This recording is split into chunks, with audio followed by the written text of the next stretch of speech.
जय श्री कृष्णा दोस्तों। एक बार फिर से हमारे चैनल में आपका हार्दिक स्वागत है।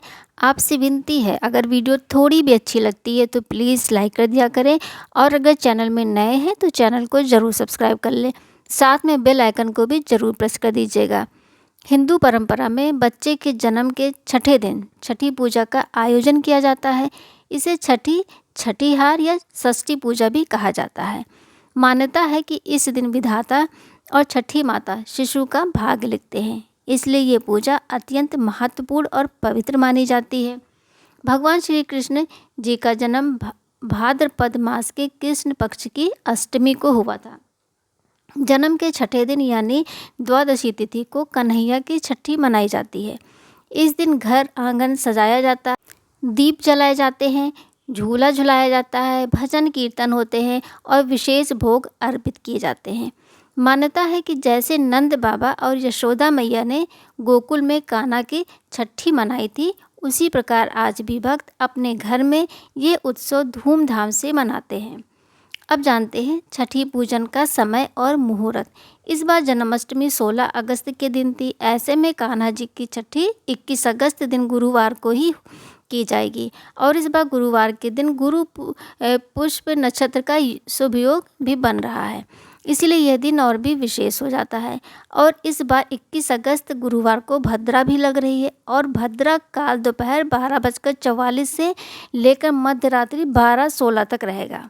और सबसे विशेष बात कि इस बार भद्रा का वास भी मृत्यु लोक में ही रहने वाला है, और जब भी मृत्यु लोक में भद्रावास होता है तो यह पृथ्वी पर बहुत ही अशुभ मानी जाती है।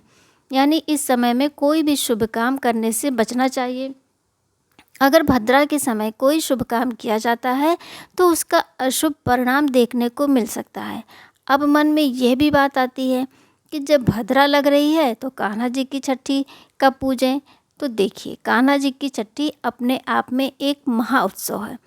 ऐसे में भद्रा का वास चाहे कहीं भी रहे, छठी पर इसका कोई भी असर नहीं पड़ता है, क्योंकि कान्हा जी स्वयं जगत के पालनहार हैं। ऐसे में जिन भक्तों के मन में बहुत ज़्यादा शंका हो, जो भद्रा का बहुत विचार मानते हों, वो दोपहर 12:44 से पहले पहले गुरुवार को कान्हा जी की छठी पूजा कर लें। और जो लोग भद्रा का विचार इस बारे में नहीं कर रहे हैं तो उन्हें 21 अगस्त गुरुवार को कुछ विशेष मुहूर्तों में कान्हा जी की छठी का पूजन करना चाहिए। वैसे तो शाम का जो सबसे शुभ मुहूर्त माना जाता है वह होता है गोधूली मुहूर्त, और 21 अगस्त गुरुवार को गोधूली मुहूर्त शाम 6:54 से लेकर 7:16 तक रहेगा। आप इस समय में कान्हा जी की छठी पूजा कर सकते हैं। इसके अलावा विजय मुहूर्त जो कि दोपहर 2:34 से 3:26 तक रहेगा, और इसके अलावा आप शाम 6:54 से लेकर रात 8 बजे के बीच में भी कान्हा जी की छठी पूजा कर सकते हैं। अभिजीत मुहूर्त सुबह 11:58 से लेकर दोपहर 12:50 तक रहेगा। इस समय में भी आप पूजन कर सकते हैं। वैसे तो शिशु के जन्म के बाद में पड़ने वाले गुरुवार को छठी मनाई जाती है, लेकिन क्योंकि इस बार 15 अगस्त को भी कुछ लोगों ने जन्माष्टमी का पर्व मनाया था, व्रत रखा होगा, ऐसे में अगर 15 अगस्त की बात करें तो आप 20 अगस्त दिन बुधवार को भी कान्हा जी की छठी मना सकते हैं। खास तौर पर वही लोग जिन्होंने 15 अगस्त को जन्माष्टमी मनाई है, लेकिन अधिकतर लोग 21 अगस्त गुरुवार को ही मनाएंगे। अगर आप 20 अगस्त को कान्हा जी की छठी मनाना चाहते हैं तो इस दिन सिद्धि योग बन रहा है, जो कि शाम 6:13 तक रहेगा। तो आप शाम 6:13 तक दोपहर के बाद से कभी भी कान्हा जी की छठी पूजा कर सकते हैं। वैसे तो कान्हा जी की छठी की पूजा कोई भी कर सकता है, लेकिन घर परिवार में जो भी सबसे बुजुर्ग प्राणी हो, कोई भी बुजुर्ग महिला हो, उनके हाथ से छठी पूजा करवानी चाहिए। आइए अब जान लेते हैं कि लड्डू गोपाल जी की छठी मनाने के लिए कौन कौन सी सामग्री आवश्यक होती है और उसका क्या महत्व है। कान्हा जी की छठी सामग्री की सूची। पहला क्या है? लड्डू गोपाल जी का बाल स्वरूप। यदि आपके पास लड्डू गोपाल जी हैं तो उन्हीं की सेवा करके छठी मनाएं। अगर किसी कारणवश गोपाल जी की मूर्ति घर में नहीं है तो आप श्री कृष्ण जी की बाल अवस्था वाली फ़ोटो अथवा किसी अन्य स्वरूप का पूजन कर सकते हैं।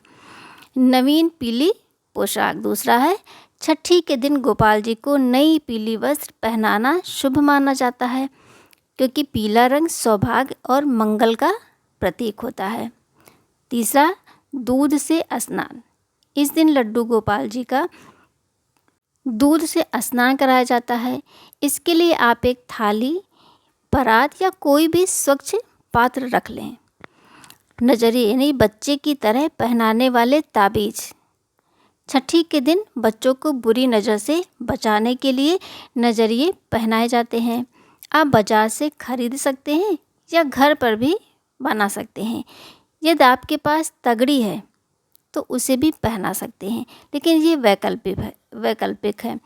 पांचवा क्या है, मोरपंख और बांसुरी। श्री कृष्ण का प्रिय आभूषण है। जन्माष्टमी पर लाए गए मोरपंख और बांसुरी छठी के दिन गोपाल जी को अवश्य अर्पित करें। अब न्यौछावर क्या करें? इस दिन अपने सामर्थ्य के अनुसार धन, अनाज या वस्त्रों का न्यौछावर जो दान होता है अवश्य करें। सातवां, देशी घी का दीपक। पूजा में दीपक का विशेष महत्व होता है। घी का दीपक जलाकर भगवान की आरती करें। आठवां, काजल बनाने के लिए चम्मच। परंपरा के अनुसार छठी पर शिशु की तरह गोपाल जी की आंखों में काजल लगाया जाता है। इसके लिए एक स्वच्छ चम्मच रखें। 9, तिलक सामग्री, जिसमें क्या रहेगा, रोली, चावल और चंदन। फोटो पूजन में आप कलावा जो मौली होता है वो भी समर्पित कर सकते हैं। और 10वां, 1 लोटा जल। सभी पूजन विधि में जल का विशेष महत्व है। 11वां, तुलसी के पत्ते।